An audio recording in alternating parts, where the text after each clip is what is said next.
5. Sexual secrets. Narcissists don't want you to know sex is sacred.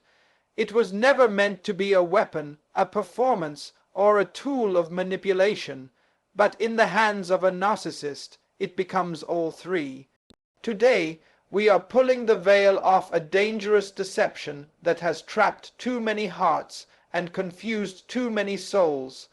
Narcissists don't just seduce your body, they seduce your mind, your identity, your value.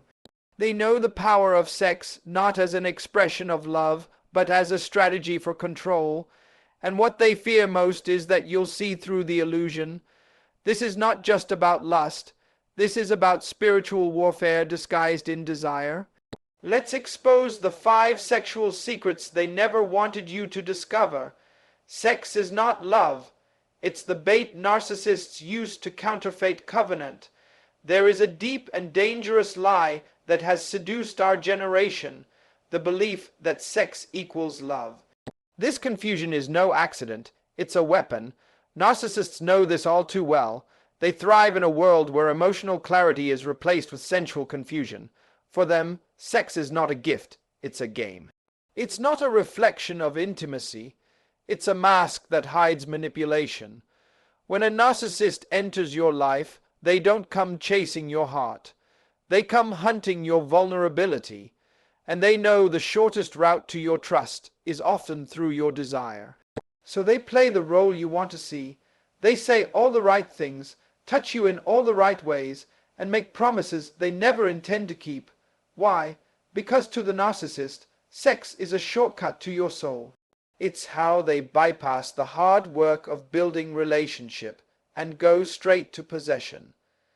It's how they counterfeit covenant without ever offering commitment. They simulate connection to steal control. But here's the truth. Love builds. Sex without love breaks. Love requires sacrifice. Narcissism demands satisfaction. Love seeks to understand. Narcissism only wants to be admired. When a narcissist uses sex, it's never about unity. It's about domination. It's not about giving. It's about gaining access to your peace, your identity, and your emotional currency. Many people confuse intensity for intimacy, not realizing that lust can feel just as strong as love, until the mask falls off.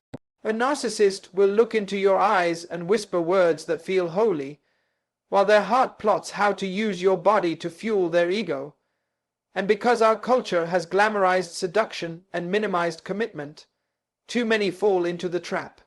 We start believing that if someone wants us sexually, they value us personally.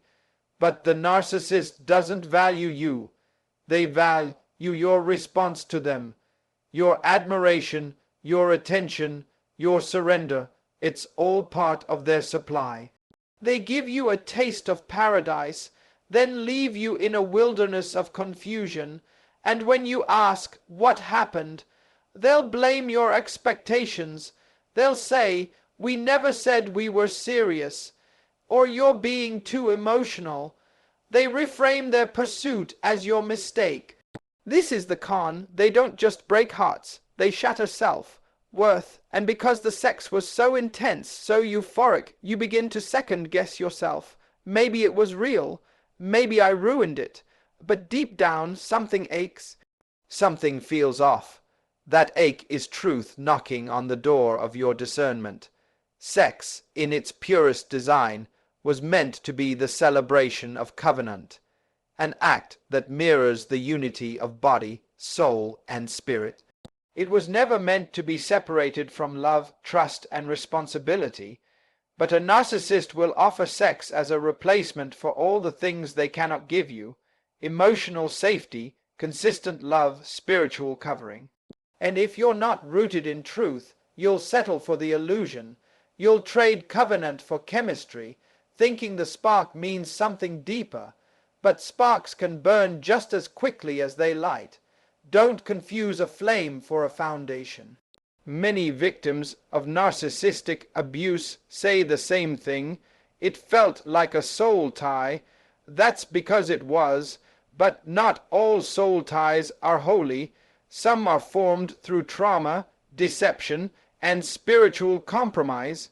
When you engage sexually with someone who has no intention of honoring your heart, you are tying yourself to a false image.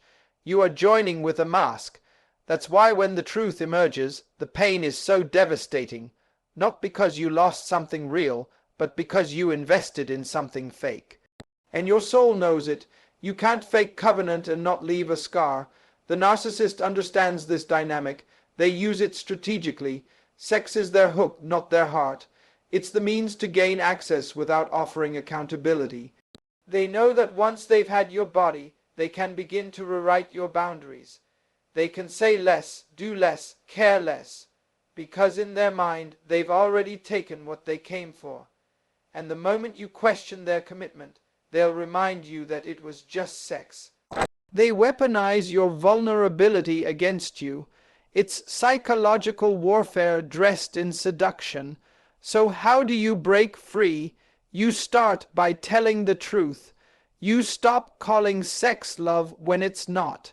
You reclaim your power by remembering who you are, not a body to be used, but a soul to be honored. You refuse to trade intimacy for infatuation. You understand that if someone truly loves you, they will protect your body, not pressure it. They will wait, not manipulate. They will serve, not seduce. Sex is powerful, too powerful to be casual, too sacred to be exploited. The narcissist doesn't want you to know this, because once you do, their strategy falls apart. They lose their access, they lose their grip. When you see sex as a reflection of love, and not a substitute for it, you strip them of their strongest weapon, and in that moment you begin the journey back to yourself. Not the version they wanted to possess, but the one who was always worthy of real love, real covenant, and real truth. A narcissist uses your body to feed their ego, not to fulfill your soul. To the narcissist, your body is not a temple, it's a trophy, a symbol, a reflection of their power. They don't touch you to connect, they touch you to consume. They don't see you as someone to love. They see you as something to use. And while they may speak the language of romance, their true dialect is ego. Every compliment, every caress, every intimate moment is calculated, not to nourish your soul, but to inflate their own sense of importance. The narcissist doesn't pursue you because they see your value. They pursue you because they see your validation. You become the mirror in which they admire themselves. Sex for them is not about unity, it's about conquest. And once the conquest is complete, their interest begins to fade, because the thrill of possession always mattered more than the depth of connection. This is what makes the narcissist's intimacy so deceptive. On the surface, they seem fully engaged. Intense eye contact, passionate touch, emotional language. But look deeper, and you'll find that it's not you they're in love with, it's how you make them feel. Your pleasure is not their priority. It's their performance that matters. If you're amazed, they feel powerful. If you're overwhelmed, they feel important. If you're attached, they feel in control. They feed off your reaction like oxygen. They need your desire to prove their desirability. It's not about giving. It's about being glorified. And the moment your needs disrupt their fantasy, you'll see the shift. The warmth turns cold. The interest turns distant. The lover becomes a stranger. They crave the high of being wanted, but not the weight of being needed. And when you ask for emotional support, or request honesty, or expect consistency, they resent it. Because now you're not feeding their ego, you're challenging it. You've stopped playing your role in their script and started asking for something real. And narcissists don't do real. They do performance. They do image. They do illusion.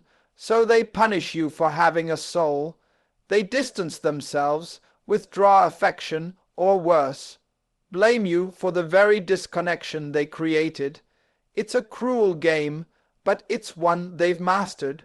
Because every time they make you question your worth, they regain control of the narrative, and let's be honest, your body remembers, your spirit feels it, that ache after intimacy that should have brought you peace, that confusion after closeness that should have made you feel safe. That's your soul recognizing the counterfeit. That's your heart mourning the fact that it gave something sacred to someone who only saw it as fuel. There's a hollow aftertaste to sex with a narcissist because nothing about it is truly reciprocal. You give your body hoping for connection, and they take your body to magnify their ego. They leave you emptier than before because they never poured anything back in. You traded energy with a vacuum. It's important to understand ego cannot love, ego cannot serve, ego cannot protect. And when you lie with a narcissist, you are lying with ego, cloaked in charm, dressed in desire, but devoid of soul. There is no real empathy, no real intimacy, no real covering, just appetite, and appetite will always consume what it cannot honor. That's why no matter how passionate the experience, something inside you will whisper, this isn't love.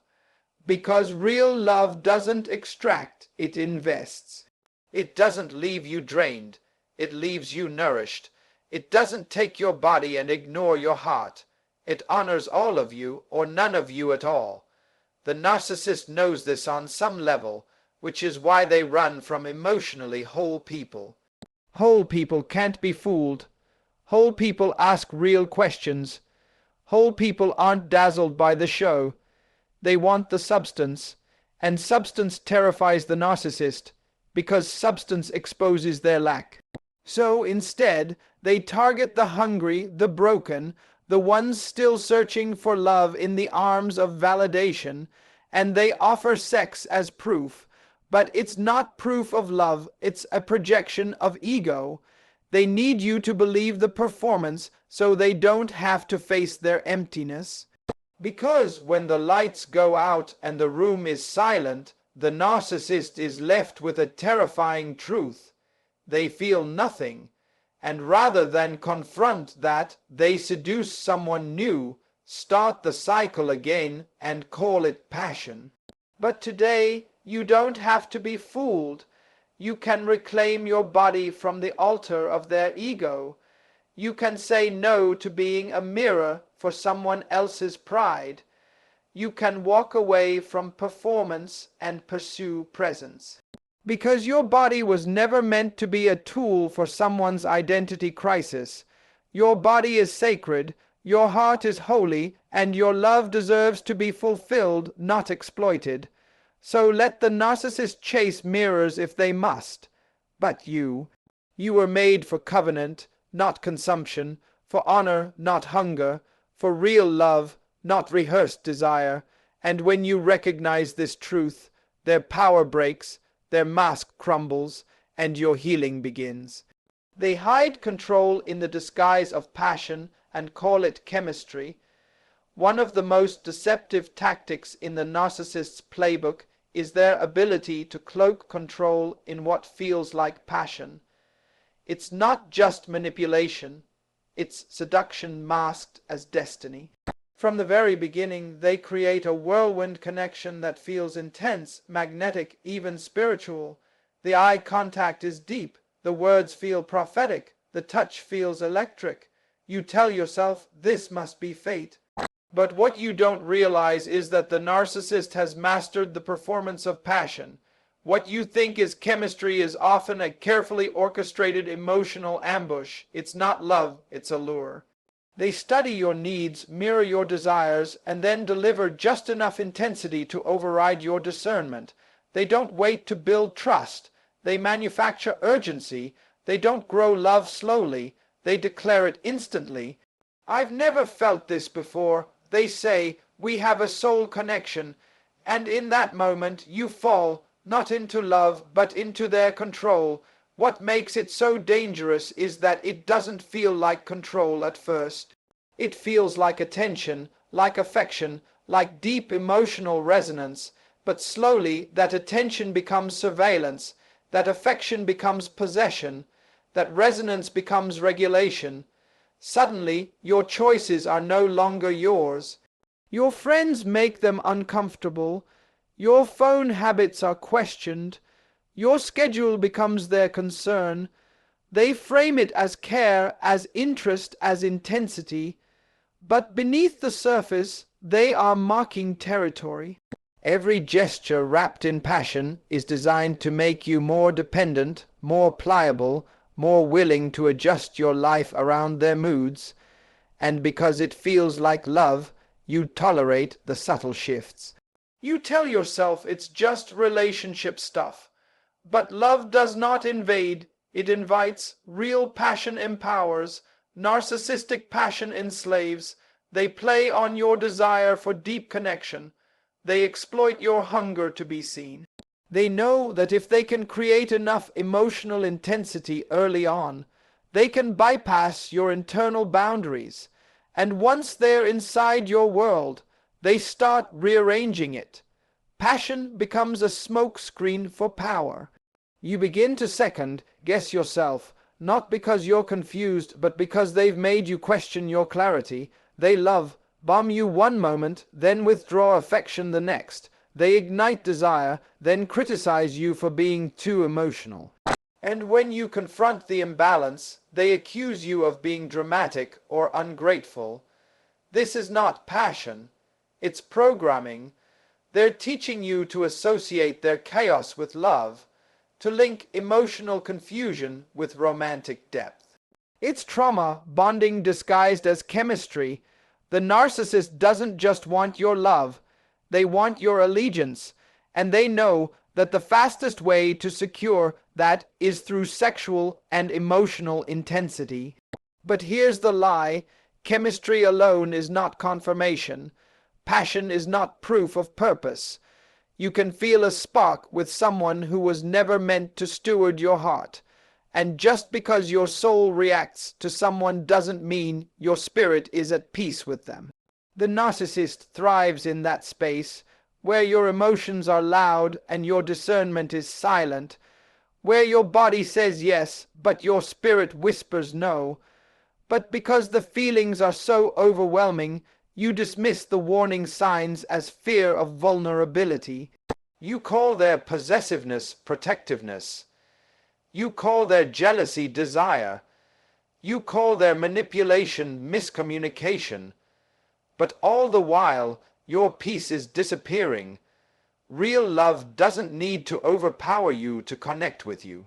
It doesn't need to consume you to affirm you. It doesn't rush you, silence you, or isolate you. But narcissists build emotional empires on speed, intensity, and confusion. They don't want you to think, they want you to feel. Deeply, rapidly, blindly, because if you felt your way into the trap, you're less likely to think your way out of it. That's why they keep the passion high. It keeps the questions low. As long as you're intoxicated by emotion, you won't interrogate their intentions. But here's the breakthrough. Passion that costs your peace is not love. Chemistry that compromises your clarity is not destiny. You were not created to live in emotional highs and spiritual lows. You were not made to walk on eggshells wrapped in roses. It's time to call it what it is. If passion demands your silence, it's not passion, it's oppression. If chemistry isolates you from your support system, it's not chemistry, it's control. And if someone has to keep you confused to keep you close, they are not your partner, they are your captor. You must learn to discern between emotional fire and spiritual alignment. Real love is not chaotic, it's not obsessive, it's not erratic. Real love brings you back to yourself. It doesn't eclipse your identity, it enhances it.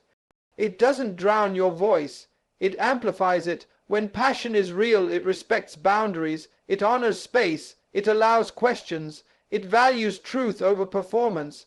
So if you've been swept up in a storm of emotion, but your peace has gone missing, ask yourself, is this passion? Or is this pressure? Narcissists don't want you to know this, because once you name the difference, you'll walk away. You'll stop romanticizing dysfunction. You'll stop calling red flags intensity. You'll realize that control wrapped in desire is still control. And you'll reclaim your power, not by becoming less passionate, but by becoming more discerning. Because love that starts fast and burns you out isn't passion. It's a prison.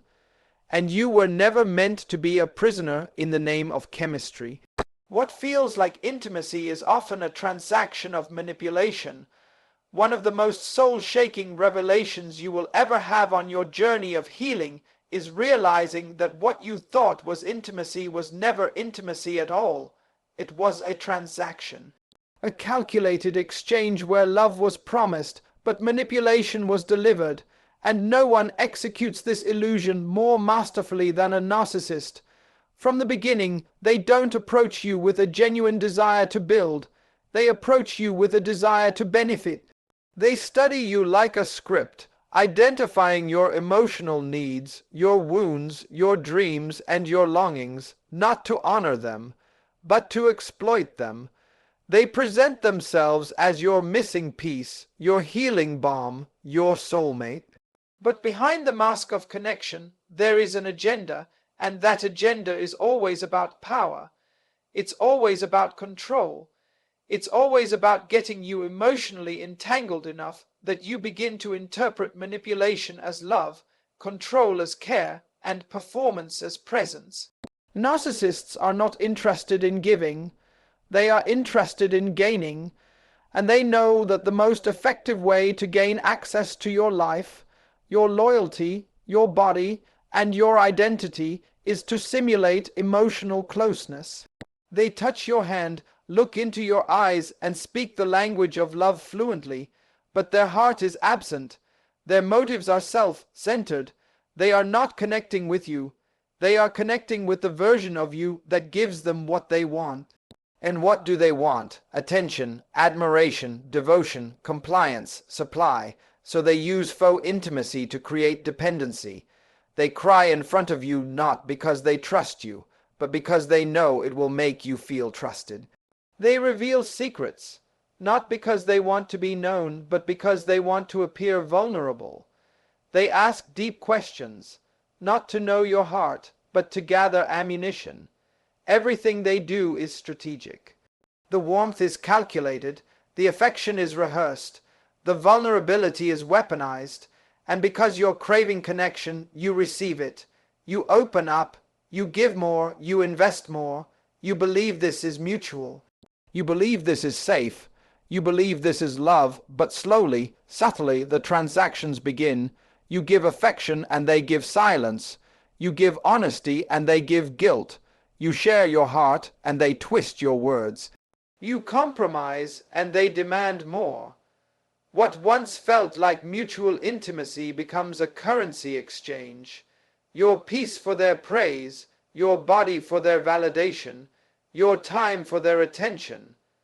And every time you ask for reciprocation, they accuse you of being needy, dramatic, or ungrateful. You begin to feel like you're asking too much, when all you've ever wanted is something real. This is the poison of transactional connection. It conditions you to believe that love must be earned, intimacy must be performed, and worthiness must be proven. You start working harder to keep the emotional connection alive. You overextend yourself, you suppress your needs, you lower your standards, and they reward you, not with consistency, but with crumbs. Just enough affection to keep you tethered, just enough apology to reset the cycle, just enough vulnerability to reignite hope, but they never truly change. Why? Because they were never invested in you as a person, only in you as a source. You are their emotional ATM, and intimacy is the card they swipe to make withdrawals. The tragedy is that this counterfeit intimacy feels real, because you're the one bringing the authenticity. You're the one showing up, being present, being sincere. So you assume they must be doing the same, but they're not. They are acting, performing, manipulating, and the longer you stay in the transaction, the more it begins to redefine your understanding of love. You start to believe that inconsistency is normal. That confusion is part of romance. That anxiety is the price of passion. And you begin to accept things that once violated your core because you've been trained to settle for what feels familiar, not what is healthy. You see, narcissists are experts in emotional economics. They know how to invest just enough to create hope, but not enough to create wholeness. They want you close enough to control, but not close enough to challenge. They want access without accountability, presence without responsibility, intimacy without transparency. They use your loyalty against you, your softness against you, your empathy against you. They know that if they can keep you emotionally entangled, they don't have to commit. They just have to perform, and it's not just romantic. This dynamic plays out in families, friendships, even spiritual environments. Anywhere a narcissist can create the illusion of closeness, they will build a stage, not a sanctuary. They'll make you feel chosen, seen, special, until you ask for real connection. Then the punishment begins. They ghost, they criticize, they play the victim, they twist the truth, all because you dared to ask for something real. But here's the truth they don't want you to discover. Real intimacy requires truth. It requires equality. It requires vulnerability from both sides. Real intimacy invites you to show up as you are, not as someone else needs you to be for their comfort. So how do you break free? You start by telling yourself the truth. You admit that what you had wasn't intimacy. It was an exchange, a pattern, a performance, and you refuse to keep participating in it. You begin to reclaim your value, not based on how much you give, but on who you are. You stop chasing connection that costs yourself worth. You stop explaining your heart to people committed to misunderstanding it. You stop allowing your body, your time, and your love to be currency in someone else's emotional economy. You stop confusing presence with partnership, and most importantly, you heal. You heal the part of you that believed manipulation was affection. You heal the wound that made you think you had to earn love. You restore the truth that your vulnerability is not a weakness. It's a superpower. You come back to yourself, whole, clear, free, because real intimacy isn't found in how someone makes you feel during the high moments, but in how they honor you in the quiet ones, in how they show up when there's nothing to gain, in how they love you, not because of what you give, but because of who you are. That's the kind of connection you were born for, not a transaction, not a performance, not a manipulation dressed as meaning, but something true, something sacred, something that doesn't just touch your body, but protects your soul. They fear true intimacy because it exposes the emptiness they work hard to hide. Behind every narcissist's mask, beneath the charm, the seduction, the confidence, and the sexual allure, there is a hollow space they fight desperately to hide, a void that intimacy threatens to expose. Because true intimacy, real, vulnerable, soul-bearing intimacy, is not about what you show others. It's about what you let others see, and what terrifies the narcissist more than anything is being seen for who they really are, without the performance, without the applause, without the facade. So they perform passion, they simulate closeness, they rehearse affection, but they will always stop short of true vulnerability, because to be truly known is to be unmasked, and to be unmasked is to be at risk of rejection, exposure, or shame. So they stay hidden even while holding you close. They undress your body, but never reveal their soul. They enter your life, but never open the door to their own. They keep the spotlight on you, your flaws, your reactions, your needs, so that you never turn it back on them. Because if you ever saw their emotional emptiness for what it is, the illusion of their power would collapse. You must understand this. Narcissists are not empowered. They are fragile, not strong, strategic. Their charisma is camouflage, their intensity is armor, their sexual energy is a diversion. Everything they present is curated, polished, exaggerated to mask the deep well of insecurity they cannot admit. And that is why they fear real intimacy, because intimacy is the great revealer. It peels back titles, appearances, and ego. It confronts your real self. It brings your shadows to the surface and demands honesty. Intimacy says, if you want my heart, I must be able to see yours. But the narcissist has spent years building walls, not bridges. Their self-worth is not rooted in truth, it's built on perception. They need to be seen as powerful, attractive, desirable, irreplaceable. But the moment you start asking for real connection, that mask begins to slip. And when it does, they retreat, rage, or retaliate, because the closer you get to their truth, the more unstable their illusion becomes. They don't want love. They want admiration. They don't want partnership. They want control. They don't want depth. They want dominance, and where there is depth, control cannot survive. Where there is real intimacy, manipulation cannot breathe. Because intimacy levels the field, it demands equality. It thrives on mutual giving, mutual safety, mutual revelation. And narcissists don't share power. They hoard it. They don't enter into covenant. They orchestrate contracts that only benefit them.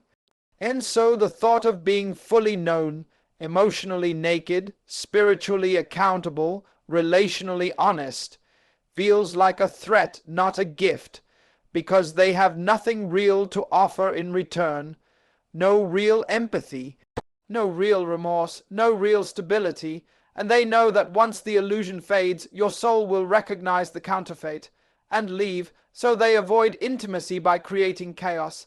They stay in control by staying unpredictable. They'll use sex to simulate closeness, but never allow silence to create connection. They'll talk endlessly about their life, but deflect when asked about their wounds. They'll ask for loyalty, but never offer honesty. They will punish you for bringing up issues, criticize you for needing reassurance, and shame you for wanting more. Why? Because your desire for real love exposes their inability to give it. Your emotional intelligence shines a light on their emotional immaturity. Your wholeness becomes a mirror to their emptiness, and rather than rise to meet you, they try to pull you down into their confusion. It's not that they don't understand love, it's that love demands a version of them they're unwilling to become. So instead of evolving, they evade.